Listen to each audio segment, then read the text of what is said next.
ಕಾನೂನು ವಿದ್ಯಾರ್ಥಿಗಳಿಗೆ ನಮಸ್ಕಾರಗಳು. ಇವತ್ತಿನ ವಿಡಿಯೋದಲ್ಲಿ ಅಂತಾರಾಷ್ಟ್ರೀಯ ಕಾನೂನಿನ ಅಡಿಯಲ್ಲಿ ಅಂತಾರಾಷ್ಟ್ರೀಯ ಕಾನೂನು ಮತ್ತು ದೇಶೀಯ ಕಾನೂನುಗಳೊಳಗಿನ ಸಂಬಂಧ ಕುರಿತು 2 ಸಿದ್ಧಾಂತಗಳಿವೆ. ಆ ಸಿದ್ಧಾಂತಗಳೇ ಏಕತತ್ವವಾದ ಮತ್ತು ದ್ವಿತತ್ವವಾದ. ಈ ಸಿದ್ಧಾಂತಗಳ ಬಗ್ಗೆ ಇವತ್ತಿನ ವಿಡಿಯೋದಲ್ಲಿ ತಿಳ್ಕೊಳ್ಳೋಣ. ಸ್ನೇಹಿತರೆ, ಮೊದಲಿಗೆ ಈ ಕುರಿತು ಪ್ರಶ್ನೆ ಏನಿರ್ತದೆ ಅಂತ ನೋಡೋಣ. ಅಂತಾರಾಷ್ಟ್ರೀಯ ಕಾನೂನು ಮತ್ತು ದೇಶೀಯ ಕಾನೂನಿನ ಮಧ್ಯೆ ಇರುವ ಸಂಬಂಧಕ್ಕೆ ಸಂಬಂಧಿಸಿದ ಸಿದ್ಧಾಂತಗಳನ್ನು ವಿವರಿಸಿ. ಸ್ನೇಹಿತರೆ, ಈ ಕುರಿತು ಮೊದಲಿಗೆ ಮುಖ್ಯ ಅಂಶಗಳು ಏನೇನಿವೆ ಅಂತ ನೋಡೋಣ. ಎ. ಪೀಠಿಕೆ. ಬಿ. ಅಂತಾರಾಷ್ಟ್ರೀಯ ಮತ್ತು ದೇಶೀಯ ಕಾನೂನಿನ ನಡುವಿನ ಸಂಬಂಧಗಳ ಕುರಿತು 2 ಸಿದ್ಧಾಂತಗಳು. ಯಾವ್ಯಾವಪ್ಪ ಅಂದರೆ, ಮೊದಲನೇದು ಏಕತತ್ವವಾದ, ಎರಡನೇದು ದ್ವಿತತ್ವವಾದ. ಸಿ. ಈ 2 ಸಿದ್ಧಾಂತಗಳಲ್ಲಿ ಯಾವುದು ಅಗ್ರಗಣ್ಯ? ಈ ಬಗ್ಗೆ ಇವತ್ತಿನ ವಿಡಿಯೋದಲ್ಲಿ ತಿಳ್ಕೊಳ್ಳೋಣ. ಸ್ನೇಹಿತರೆ, ಮೊದಲಿಗೆ ಪೀಠಿಕೆ ಏನು ಅಂತ ನೋಡೋದಾದರೆ, ಅಂತಾರಾಷ್ಟ್ರೀಯ ಕಾನೂನು ಇದು ರಾಷ್ಟ್ರಗಳೊಂದಿಗಿನ ಸಂಬಂಧ ಕುರಿತದ್ದಾಗಿದ್ದು ಆಂತರಿಕ ವ್ಯವಹಾರಗಳಿಗೆ ಸಂಬಂಧಪಟ್ಟಿದ್ದು ಆಗಿರುತ್ತದೆ. ಅಂದರೆ ರಾಷ್ಟ್ರಗಳೊಂದಿಗಿನ ಆಂತರಿಕ ವ್ಯವಹಾರಗಳಿಗೆ ಸಂಬಂಧಪಟ್ಟಿದ್ದು ಇರುತ್ತದೆ. ಇಲ್ಲಿ ರಾಷ್ಟ್ರೀಯ ಕಾನೂನು ಅಂದರೆ ದೇಶೀಯ ಕಾನೂನು ಒಂದು ರಾಷ್ಟ್ರದ ಆಂತರಿಕ ವಿಷಯಗಳಿಗೆ ಸಂಬಂಧಪಟ್ಟಿರುತ್ತದೆ.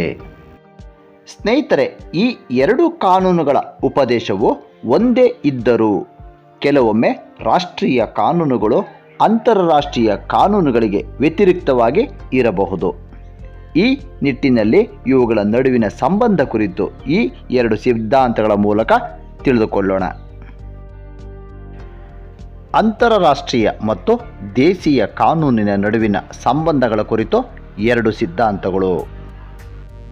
ಮೊದಲನೇದು ಏಕತತ್ವವಾದ, ಎರಡನೇದು ದ್ವಿತತ್ವವಾದ. ಸ್ನೇಹಿತರೆ, ಏಕತತ್ವವಾದದ ಪ್ರಕಾರ ಅಂತಾರಾಷ್ಟ್ರೀಯ ಕಾನೂನು ಮತ್ತು ದೇಶೀಯ ಕಾನೂನಿನ ನಡುವಿನ ಸಂಬಂಧ ಹೇಗಿದೆ ಅಂತ ಈಗ ನೋಡೋಣ. ಸ್ನೇಹಿತರೆ, ಏಕತತ್ವವಾದಿಗಳ ಪ್ರಕಾರ ಅಂತಾರಾಷ್ಟ್ರೀಯ ಕಾನೂನು ಮತ್ತು ರಾಷ್ಟ್ರೀಯ ಕಾನೂನುಗಳು ಒಂದೇ ನಾಣ್ಯದ 2 ಮುಖಗಳಿದ್ದಂತೆ. ಅಂದರೆ ಅಂತಾರಾಷ್ಟ್ರೀಯ ಕಾನೂನು ರಾಷ್ಟ್ರದೊಂದಿಗಿನ ವ್ಯವಹಾರದ ಕುರಿತದ್ದಿದ್ದರೆ, ದೇಶೀಯ ಕಾನೂನು ವ್ಯಕ್ತಿಗಳ ವ್ಯವಹಾರಕ್ಕೆ ಸಂಬಂಧಪಟ್ಟಿರುತ್ತದೆ ಎಂಬುದು ಏಕತತ್ವವಾದಿಗಳ ಅಭಿಮತವಾಗಿದೆ. ಸ್ನೇಹಿತರೆ, ಈ ಕುರಿತಂತೆ ಕೆಲ್ಸನ್ ಎಂಬ ಅಂತಾರಾಷ್ಟ್ರೀಯ ನ್ಯಾಯದರ್ಶಿಯು ತನ್ನ ಸಿದ್ಧಾಂತವನ್ನು ಮಂಡಿಸುತ್ತಾ 2 ಕಾನೂನಿನ ಪದ್ಧತಿಗಳಲ್ಲಿ ಏಕತೆಯುಂಟು. ಅಂದರೆ ಅಂತಾರಾಷ್ಟ್ರೀಯ ಕಾನೂನಿನ ಪದ್ಧತಿಯಲ್ಲಿ ಹಾಗೂ ದೇಶೀಯ ಕಾನೂನಿನ ಪದ್ಧತಿಯಲ್ಲಿ ಏಕತೆಯುಂಟು. ಅದರಂತೆ ದೇಶೀಯ ಕಾನೂನು ಮತ್ತು ಅಂತಾರಾಷ್ಟ್ರೀಯ ಕಾನೂನುಗಳೆರಡು ಒಂದೇ ಕಾನೂನಿನ 2 ವಿಭಿನ್ನ ರೂಪಗಳು. ಅವು ಬೇರೆ ಬೇರೆಯಲ್ಲ. ಅಂದರೆ ಕೆಲ್ಸನ್ ಅವರ ಪ್ರಕಾರ ದೇಶೀಯ ಕಾನೂನು ವ್ಯಕ್ತಿಗಳ ವ್ಯವಹಾರವನ್ನು ನಿಯಂತ್ರಿಸಿದರೆ, ಅಂತಾರಾಷ್ಟ್ರೀಯ ಕಾನೂನು ರಾಷ್ಟ್ರಗಳ ವ್ಯವಹಾರವನ್ನು ನಿಯಂತ್ರಿಸುತ್ತದೆ ಎಂದು ಮೇಲುನೋಟಕ್ಕೆ ಅನಿಸಿದರು. ಕೊನೆಯಲ್ಲಿ ವ್ಯಕ್ತಿಗಳ ಕುರಿತಾಗಿಯೇ ಇರುತ್ತದೆ. ಯಾಕೆಂದರೆ ರಾಷ್ಟ್ರಗಳೆಂದರೆ ವ್ಯಕ್ತಿಗಳ ಸಮುದಾಯವೇ ಹೊರತು ಬೇರೇನಲ್ಲ ಅಂತ ಕೆಲ್ಸನ್ ಅವರು ಹೇಳುತ್ತಾರೆ. ಹಾಗೆ ಮುಂದುವರೆದು ಹೇಳುವಂತೆ, ರಾಷ್ಟ್ರೀಯ ಕಾನೂನು ಮತ್ತು ಅಂತಾರಾಷ್ಟ್ರೀಯ ಕಾನೂನು ತಮ್ಮ ತಮ್ಮ ಕ್ಷೇತ್ರದಲ್ಲಿ ಸಾರ್ವಭೌಮತ್ವವನ್ನು ಪಡೆದಿವೆ. ಅಂತಾರಾಷ್ಟ್ರೀಯ ಕ್ಷೇತ್ರದಲ್ಲಿ ರಾಷ್ಟ್ರಗಳು ಅಂತಾರಾಷ್ಟ್ರೀಯ ಕಾನೂನಿಗೂ, ರಾಷ್ಟ್ರೀಯ ಕ್ಷೇತ್ರಗಳಲ್ಲಿ ವ್ಯಕ್ತಿಗಳು ದೇಶೀಯ ಕಾನೂನಿಗೂ ಸಂಪೂರ್ಣವಾಗಿ ಬಾಧ್ಯರಾಗಿರುತ್ತಾರೆ ಎಂಬುದು ಅವರ ವಾದವಾಗಿರುತ್ತದೆ. ಕೆಲ್ಸನ್ ಅವರು ಏಕತತ್ವವಾದವನ್ನು ಮುಂದುವರಿಸುತ್ತಾ, ರಾಷ್ಟ್ರಗಳ ಸಮಾನತೆ ಅಂತಾರಾಷ್ಟ್ರೀಯ ಕಾನೂನಿನಲ್ಲಿ ಮತ್ತು ವ್ಯಕ್ತಿಗಳ ಸಮಾನತೆ ರಾಷ್ಟ್ರೀಯ ಕಾನೂನಿನಲ್ಲಿ ಒಂದೇ ಮೂಲದಿಂದ ಉದ್ಭವಿಸಿದ 2 ಶಾಖೆಗಳು ಮಾತ್ರ ಎಂಬುದು ಅವರ ವಾದವಾಗಿರುತ್ತದೆ.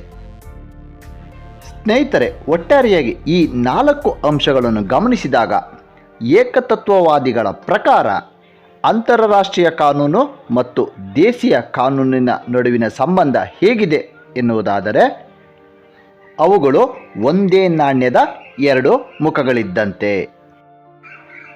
ಸ್ನೇಹಿತರೆ, ಹಾಗಾದರೆ ಅಂತಾರಾಷ್ಟ್ರೀಯ ಕಾನೂನು ಮತ್ತು ದೇಶೀಯ ಕಾನೂನುಗಳೊಳಗಿನ ಸಂಬಂಧ ಕುರಿತು ದ್ವಿತತ್ವವಾದಿಗಳು ಏನು ಹೇಳ್ತಾರೆ ನೋಡೋಣ. ದ್ವಿತತ್ವವಾದಿಗಳ ಪ್ರಕಾರ ಅಂತಾರಾಷ್ಟ್ರೀಯ ಕಾನೂನು ಮತ್ತು ರಾಷ್ಟ್ರೀಯ ಕಾನೂನುಗಳು ಭಿನ್ನ ಸ್ವರೂಪದ್ದಾಗಿದ್ದು ಅವುಗಳ ಮೂಲಗಳು ಸಹ ಬೇರೆ ಬೇರೆಯಾಗಿವೆ ಅಂತ ಹೇಳ್ತಾರೆ. ಸ್ನೇಹಿತರೆ, ಈ ಸಿದ್ಧಾಂತವನ್ನು ಇಟಲಿಯ ಸುಪ್ರಸಿದ್ಧ ನ್ಯಾಯದರ್ಶಿ ಅಂಜಿಲೋಟಿ ಮತ್ತು ಜರ್ಮನಿಯ ಟ್ರೈಪಾಲ್ ಎಂಬುವರು ಮಂಡಿಸಿರುವರು.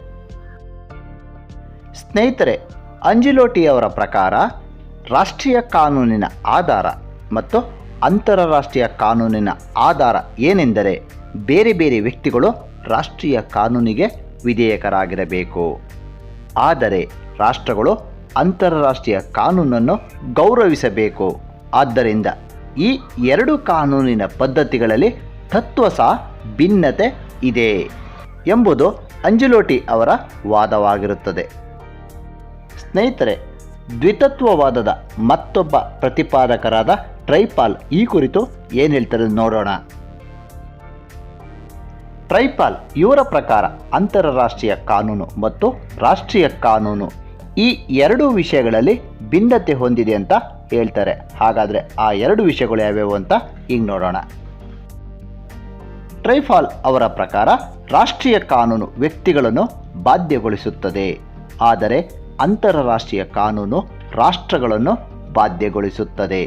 ಹಾಗೆಯೇ ಅವುಗಳ ನ್ಯಾಯಿಕ ಮೂಲಗಳು ಬೇರೆ ಬೇರೆಯಾಗಿದ್ದು ಪ್ರಜೆಗಳ ಸರ್ವಸಮ್ಮತ ಇಚ್ಛೆ ರಾಷ್ಟ್ರೀಯ ಕಾನೂನಿನ ಮೂಲಗಳಾದರೆ ಅಂತಾರಾಷ್ಟ್ರೀಯ ಕಾನೂನಿನ ಮೂಲವು ರಾಷ್ಟ್ರಗಳ ಸರ್ವಸಾಮಾನ್ಯ ಇಚ್ಛೆಯಾಗಿರುತ್ತದೆ ಎಂಬುದು ಇವರ ವಾದವಾಗಿರುತ್ತದೆ. ಸ್ನೇಹಿತರೆ, ಏಕತತ್ವವಾದಿಗಳು ಮತ್ತು ದ್ವಿತತ್ವವಾದಿಗಳು ಅಂತಾರಾಷ್ಟ್ರೀಯ ಕಾನೂನು ಮತ್ತು ದೇಶೀಯ ಕಾನೂನಿನ ನಡುವೆ ಇರುವ ಸಂಬಂಧ ಹೇಗಿದೆ ಅಂತ ತಮ್ಮ ತಮ್ಮ ಸಿದ್ಧಾಂತಗಳ ಮೂಲಕ ವಾದಿಸಿದ್ದಾರೆ. ಸ್ನೇಹಿತರೆ, ಅಂತಾರಾಷ್ಟ್ರೀಯ ಕಾನೂನು ಹಾಗೂ ದೇಶೀಯ ಕಾನೂನಿನ ನಡುವಿನ ಸಂಬಂಧ ಓಪನ್ ಹ್ಯಾಮ್ ಇವರ ದೃಷ್ಟಿಕೋನ ಯಾವ ರೀತಿಯಲ್ಲಿತ್ತು ಅಂತ ಇವಾಗ ನೋಡೋಣ. ಸ್ನೇಹಿತರೆ, ಓಪನ್ ಹ್ಯಾಮ್ ಅವರ ಪ್ರಕಾರ ಅವುಗಳ ಮೂಲ ಬೇರೆ ಬೇರೆಯಾಗಿವೆ. ರಾಷ್ಟ್ರೀಯ ಕಾನೂನು ಒಂದು ರಾಷ್ಟ್ರದಲ್ಲಿ ಬೆಳೆದ ರೂಢಿಯಲ್ಲಿದ್ದ ಪದ್ಧತಿ ಅಥವಾ ಆ ರಾಷ್ಟ್ರದಲ್ಲಿ ಅನುಶಾಸಿತ ಕಾನೂನಿಗೆ ಅನುಗುಣವಾಗಿ ಇರುತ್ತದೆ. ಆದರೆ ರಾಷ್ಟ್ರೀಯ ಕಾನೂನು ಅಂತಾರಾಷ್ಟ್ರೀಯ ಕ್ಷೇತ್ರದಲ್ಲಿ ಬೆಳೆದು ಬಂದ ಪದ್ಧತಿ ಅಥವಾ ಕಾನೂನು ಸ್ವರೂಪದಲ್ಲಿ ಒಪ್ಪಂದಗಳನ್ನು ಆಧರಿಸಿದ್ದು ಆಗಿರುತ್ತದೆ. ಎರಡನೆಯದಾಗಿ, ರಾಷ್ಟ್ರೀಯ ಕಾನೂನು ವ್ಯಕ್ತಿಗಳೊಳಗಿನ ಸಂಬಂಧ ಅಥವಾ ವ್ಯಕ್ತಿ ಮತ್ತು ಸರಕಾರದ ನಡುವಿನ ಸಂಬಂಧವನ್ನು ನಿಯಂತ್ರಿಸುತ್ತಿದ್ದು ಅದಕ್ಕೆ ಮಾತ್ರ ಸಂಬಂಧಪಟ್ಟಿರುತ್ತದೆ. ಆದರೆ ಅಂತಾರಾಷ್ಟ್ರೀಯ ಕಾನೂನು ರಾಷ್ಟ್ರಗಳೊಳಗಿನ ವ್ಯವಹಾರಕ್ಕೆ ಮಾತ್ರ ಸಂಬಂಧಪಟ್ಟಿರುತ್ತದೆ. ಸ್ನೇಹಿತರೆ, ಓಪನ್ ಹ್ಯಾಮ್ ರವರ ಕೊನೆಯ ದೃಷ್ಟಿಕೋನ ಯಾವ ರೀತಿಯಲ್ಲಿತ್ತಪ್ಪ ಅಂದರೆ ಅವುಗಳ ಸ್ವರೂಪ ಅಂದರೆ ಅಂತಾರಾಷ್ಟ್ರೀಯ ಕಾನೂನು ಮತ್ತು ದೇಶೀಯ ಕಾನೂನುಗಳ ಸ್ವರೂಪ ಮತ್ತು ಜಾರಿಗೊಳಿಸುವ ವಿಧಾನಗಳಲ್ಲಿ ವ್ಯತ್ಯಾಸಗಳುಂಟು. ರಾಷ್ಟ್ರೀಯ ಕಾನೂನು ಒಂದು ರಾಷ್ಟ್ರದ ಪ್ರಾಧಿಕಾರವಾಗಿದ್ದು ಅದರ ಪ್ರಜೆಗಳು ಅದಕ್ಕೆ ತತ್ವ ಸಹ ಬದ್ಧರು. ಆದರೆ ಅಂತಾರಾಷ್ಟ್ರೀಯ ಕಾನೂನು ಸಾರ್ವಭೌಮ ರಾಷ್ಟ್ರಗಳ ನಡುವಿನ ಕಾನೂನು.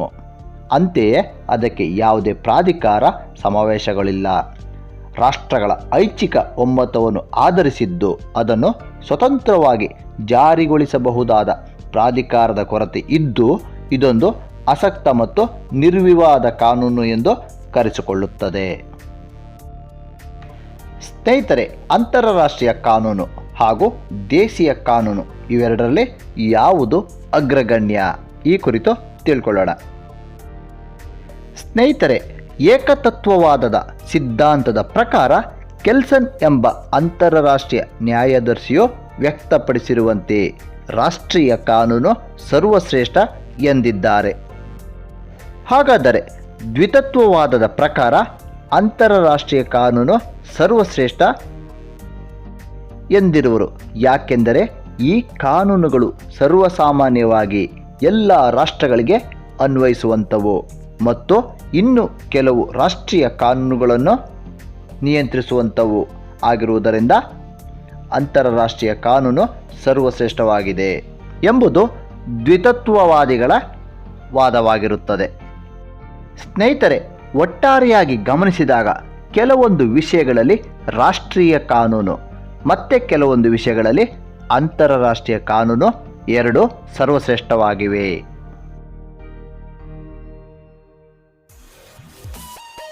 ಲೈಕ್ ಮಾಡಿ, ಶೇರ್ ಮಾಡಿ, ಸಬ್ಸ್ಕ್ರೈಬ್ ಮಾಡಿ, ಮರೆಯದೆ ಬೆಲ್ ಐಕಾನ್ ಬಟನ್ ಪ್ರೆಸ್ ಮಾಡಿ.